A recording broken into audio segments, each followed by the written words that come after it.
من مدينة تول الفرنسية نربط الاتصال بمراسلنا السيد عزيز لطيف ليقربنا من أجواء توافد أبناء الجالية المغربية على مصالح القنصلية المتحركة قنصلية المملكة المغربية بمدينة ستراسبورغ والتي حطت الرحال بمدينة تول. نعم سي محمد، اليوم أتواجد بمدينة تول الفرنسية لتغطية الحدث المهم، وهو خرجت القنصلية المغربية بستراسبورغ إلى مدينة تول لتقريب كما نقول الإدارة من المواطنين لكي يتأتى للمواطنين المغاربة قضاء الحاجات ديالهم للعبور إن شاء الله إلى الوطن الحبيب. بقوا معنا، غادي نديروا واحد التغطية وغادي نكونوا معكم في الحدث، نقربكم أكثر وأكثر. بقوا معنا، تفضلوا. فكما ترون أعزائي المشاهدين، توافد عدد كبير من أبناء الجالية المغربية بنانسي وضواحيها على مدينة تول، وبالضبط في فضاء أندري مالرو، حيث حطت القنصلية المتحركة رحالها هذا الصباح، وكان في استقبالها مجموعة من الجمعيات كجمعية فام رولي وجمعية ثقافية لمغاربة تول، وكذلك الجمعية الرياضية بنفس المدينة.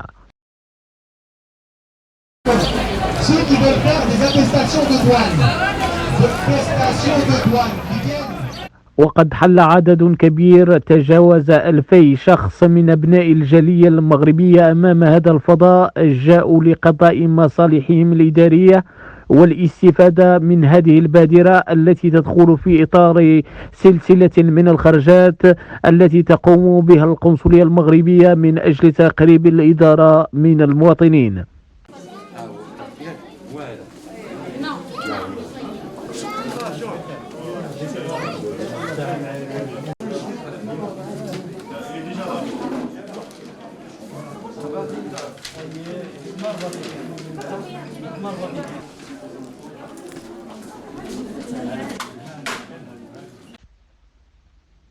مجهودات جبارة والتي أصبحنا نراها ونتتبعها، والتي تقوم بها القنصليات المغربية بالخارج والإدارات المغربية بصفة عامة من أجل خدمة المهاجر وإرضائه.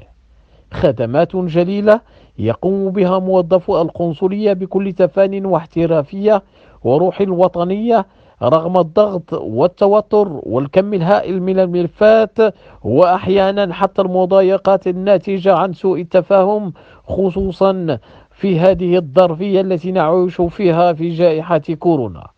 إليكم فيما يلي مجموعة من التصريحات والارتسامات لمجموعة من الشباب المنظمين والفاعلين الجمعويين لهذا الحدث. معنا اليوم جوج ديال لي زاسوسياسيون، لاسوسياسيون ديال فام رولي والاسوسياسيون ديال سوسيو كولتورال دي ماغريبان دو تولوا. الان اليوم معنا مجموعه من الرياديين ومجموعه من الناس اللي كيخدموا في هذه الجمعيات باش يعطيونا مجموعه من الارتسامات حول التنظيم. معنا اليوم الاخت سكينه، تفضلي. Madame Soukaina, est-ce que vous nous dire quelque chose sur l'organisation? Aujourd'hui, donc, nous avons organisé la venue donc, du consulat. Nous étions une vingtaine de personnes bénévoles à œuvrer à cette manifestation. Ça fait à peu près un mois que nous organisons cette manifestation qui normalement commençait à 9h, mais nous avions des personnes très solides qui sont venus à 6h du matin, ça fait plaisir. C'était parti pour une belle aventure, une très belle aventure en se disant que cette journée allait très bien se passer. Et alhamdoulilah, pour le moment, elle se passe très bien. Maintenant, on va voir avec Malika, l'adjointe au maire de Toul. Alors, du coup, effectivement, cette sortie consulaire, on l'a souhaitée pour tous les binationaux qui habitent notre territoire. Et le consul nous avait sollicité pour organiser cette manifestation puisqu'il avait été reçu à Toul une première fois. Et fort un peu de cet échange, l'association socioculturelle des Maghrébins du Toulois et Femmes Relais, avec Femmes Relais, on a proposé effectivement de co-organiser cette sortie consulaire pour permettre à tous nos concitoyens, qu'ils soient binationaux ou pas, de venir effectuer leur démarche administrative pour pourquoi pas leur permettre de partir cet été au Maroc ou plus tard. En tout cas, c'était une sortie très importante, très attendue par les Marocains au vu du nombre et du succès. Alors effectivement, c'est une organisation, elle est jamais parfaite et voilà, mais il n'empêche que les gens sont au rendez-vous et j'espère qu'ils seront contents de cette organisation qu'on a pensée, en tout cas à la marocaine, avec un peu de thé, de café, de gâteaux pour faire patienter les gens. Et puis surtout une envie de rendre service. Et vraiment, enfin voilà, nous, notre intérêt, il était là, de rendre service à nos concitoyens et au plus grand nombre. Donc malheureusement, voilà, c'est un peu compliqué, je vous avouerai, parce que y a beaucoup de flux, il y a beaucoup d'attentes. Mais il n'empêche que globalement, ça se passe très bien et j'espère que ça va bien se finir surtout. Voilà. En tout cas, si tout le monde est patient, on pourra réussir à faire quelque chose de très bien et satisfaire tout le monde pour qu'ils puissent partir en vacances, Inch'Allah, et permettre à tout le monde d'être satisfait. Un dernier mot, est-ce que vous pouvez nous dire un mot aux Marocains qui veulent partir en voyage au Maroc? Étant donné que vous êtes responsable et vous êtes à la mairie de Toul, est-ce que vous pouvez nous dire un mot?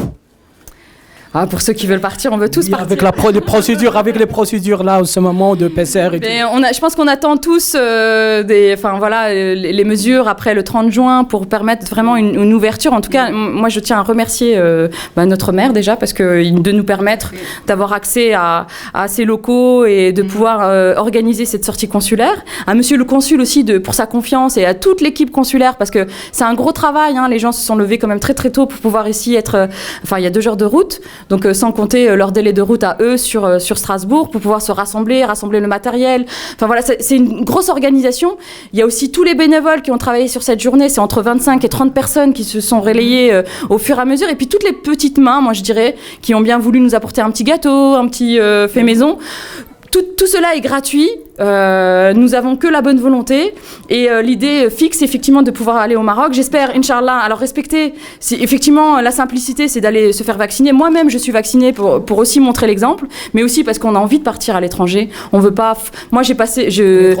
À l'étranger, au Maroc. Au Maroc, bien sûr, bien sûr. La France est un magnifique pays, j'ai l'habitude de voyager en France. Beaucoup de nos compatriotes font beaucoup de vacances, on l'a fait l'été dernier, voilà, et on souhaiterait cette année effectivement partir. Donc j'espère que Inch'Allah, le royaume nous permettra aussi, nous autorisera et bien sûr qu'on ira au Maroc et on doit aller au Maroc pour aussi dépenser notre argent au Maroc et investir. Merci, c'est gentil. Là on passe à Madame Fatima. Dernier mot parmi les gens qui ont organisé cette mobilisation. En fait, c'est une mobilisation parce qu'il y a des gens qui sont venus de Nancy et de Forbach et tout l'est de la France. Un dernier mot pour Madame Fatima. Eh bien, écoutez, comme je crois qu'elle a tout dit, Malika. Donc, ça fait 1 mois qu'on travaille dessus. Et c'est vrai que c'est une sacrée organisation et une sacrée patience. Alhamdoulilah, quand on voit le résultat, quand même, dans l'ensemble, ça s'est plutôt bien passé. Et donc, on remercie beaucoup Monsieur le Consul, ainsi que le maire de Toul, Al-Darman, qui nous a prêté les locaux et qui est toujours avec nous. C'est très important. Donc, voilà, j'espère que... Merci nos bénévoles. On remercie tous les bénévoles parce que justement l'association des Maghrébins du Toulois, on a pas mal de frères et de sœurs qui sont de l'association et qui nous ont donné un coup de main. On est quand même à 25 voire même 30 personnes. Donc c'est une sacrée organisation. Ça fait 1 mois qu'on travaille dessus. Alhamdulillah. Vous savez, quand on entend juste l'Arham Walidine, je pense que pour moi, franchement, j'en ai les larmes aux yeux. Quand un papy vous dit l'Arham Walidine, ça me suffit. Ouais. Voilà. Ça efface toutes les mauvaises expériences de ceux qui ne sont pas contents parce que effectivement on a parfois des mauvaises expériences mais moi je pars du principe que même si les gens, effectivement le personnel consulaire est payé, ils ne sont pas obligés de venir jusqu'ici. C'est vraiment pour faciliter les démarches à nos concitoyens et on doit se rendre compte de la chance que l'on a d'avoir un consul qui facilite, d'avoir des personnels consulaires qui le facilitent et qui le permettent parce que c'est volontaire. Il y a d'autres ambassades qui ne le font pas. Donc moi je vous donnerai l'exemple de la Turquie par exemple qui refuse de le faire malgré si les personnes sont malades, malgré si les personnes puisque pour le coup moi je suis adjoint au maire à Toul et en ma qualité j'avais aussi sollicité pour essayer de faire la même chose en termes d'équité. Moi, je suis franco-marocaine, fière de l'être. On est tous fiers d'avoir cette double identité. C'est la plus marocaine. 100% marocaine maintenant. On va lui donner la nationalité. Elle est, et voilà. Et tout ça pour permettre vraiment, là, c'est bête, c'est vrai. Ce qu'elle vous dit, Fatama, c'est la sincérité. C'est que juste, la rahm al-walidin.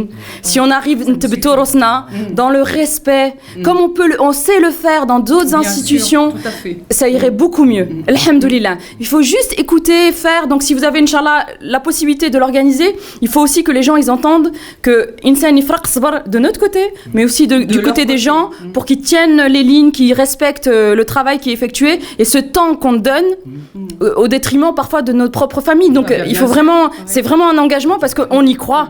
Et c'est parce que comme ça on a été élevé un peu. Voilà, mon père c'est un ancien militaire. L'engagement au nom de la patrie ou de l'autre, c'est inné chez nous et voilà, nous on aime le walidine, on veut leur rendre plaisir et toute cette sortie consulaire c'est autant pour nos enfants, nos jeunes, pour leur montrer aussi de quoi on est capable de faire, mais aussi pour nos anciens qui peuvent pas se déplacer jusqu'à Strasbourg, qui sont à proximité.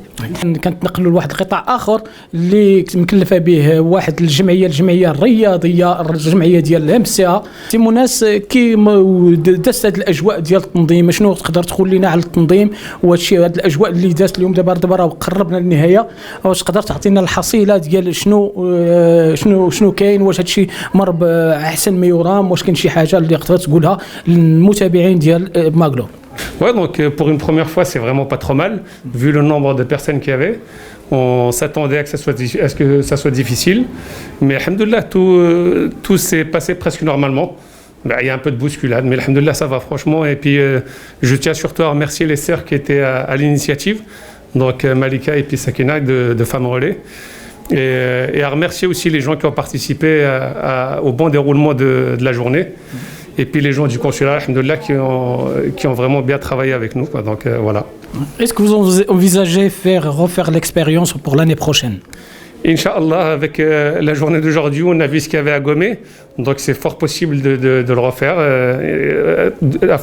afin de faciliter les démarches à nos concitoyens marocains. Donc oui, moi personnellement j'aimerais bien le refaire.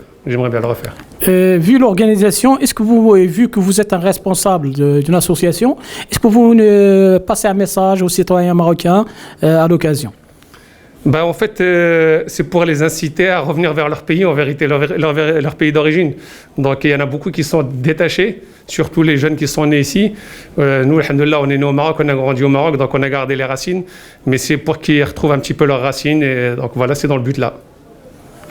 ميرسي سي جونتي ايت ما استما السلام ربي في اللون اللي يدغ الاجواء القنصليه اللي دغ المحند دغيسي ولا دغيني ميم زريت ودغ الاجواء الخرجه دغ القنصليه شرق فرنسا وبالضبط تمدينه نتول. تفضل سي محمد. السلام عليكم.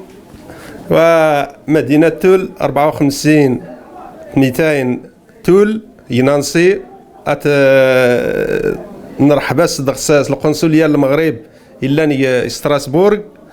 ايوا الاجواء اترزرين بخير وعلى خير ورلي نتان الصداعات ورلي كانوا الناق المهم ترنزروا يمدن الحيلت هاد كل شيء قاد يوم يقضى الغرض النص سلم دنا تقضون الغرض النص نكوني او نيتني.